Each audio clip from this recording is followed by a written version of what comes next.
Thomas in trouble. A busy day for the engines on Sir Topham Hatt's railway. Gordon was taking passengers across the island. He magnificent.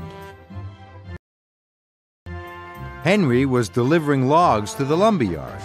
He was right on time.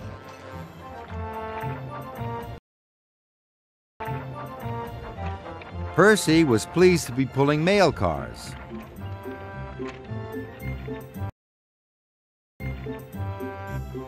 James was happily hauling flatbeds of paint.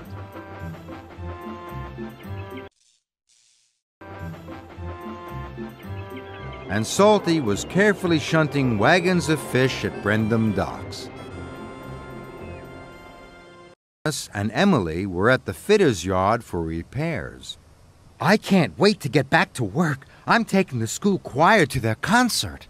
Emily was ready to go. Goodbye, Thomas, she whistled. Good luck with your final inspection. Thank you, Emily, tooted Thomas. Then James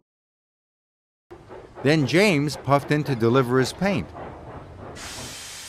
Bust my boiler, he laughed. You've broken down, Thomas. No, I haven't, huffed Thomas. You must have done, snorted James. Otherwise, you wouldn't be at the fitter's yard. What a shame you're not a smart and useful engine like me. That made Thomas cross. Sir Topham Hatt arrived. Sir Topham Hatt arrived. Thomas, boomed Sir Topham Hatt, are you ready to take the school choir to their concert? Nearly ready, sir, puffed Thomas excitedly. Nearly ready isn't good enough, said Sir Topham Hatt. Thomas didn't want anyone else to collect the school choir. Carrying children was his favorite job. So Thomas decided he would leave before his final inspection. I'm ready now, sir, he puffed. And Thomas chuffed away to pick up Annie and Clarabelle.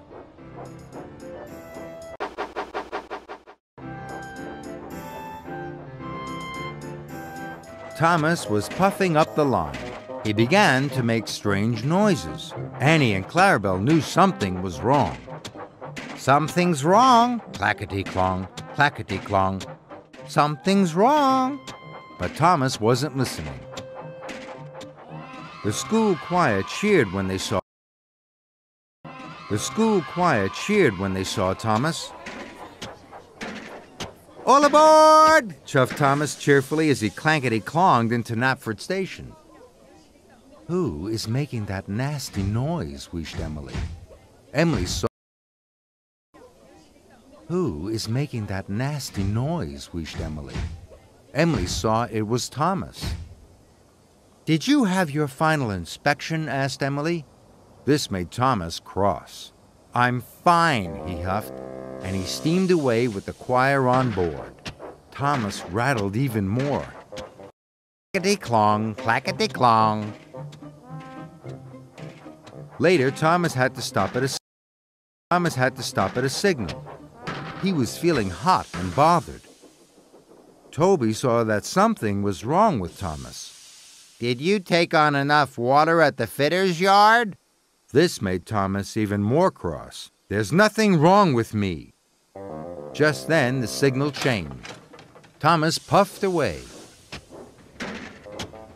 Thomas was rattling and steaming more and more. Clackety-clong, clackety-clong.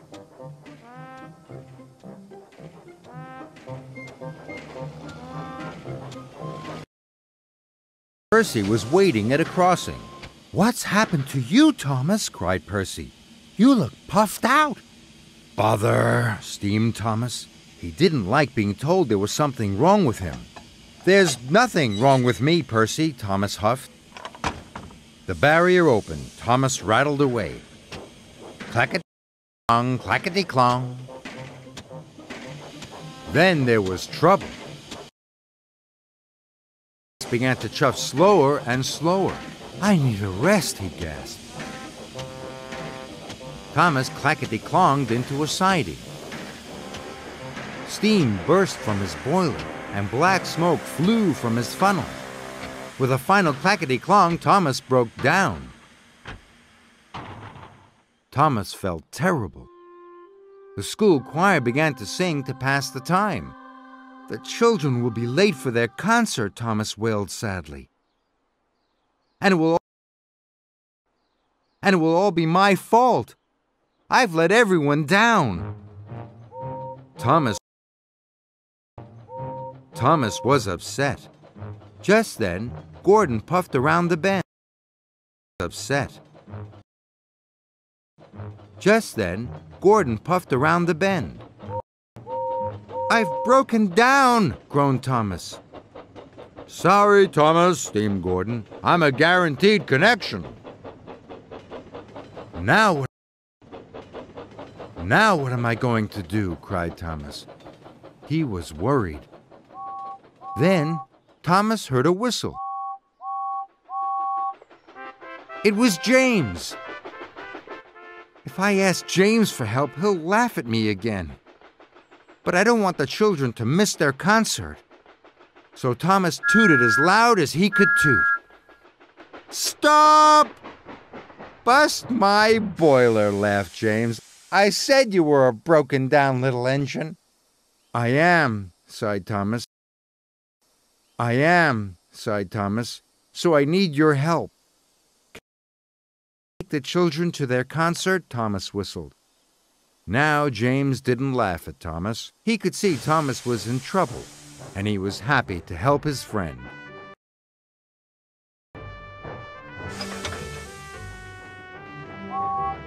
I'll get the children there on time, he wished. Thomas knew he had to get back to be repaired as quickly as possible. Henry to collect Thomas.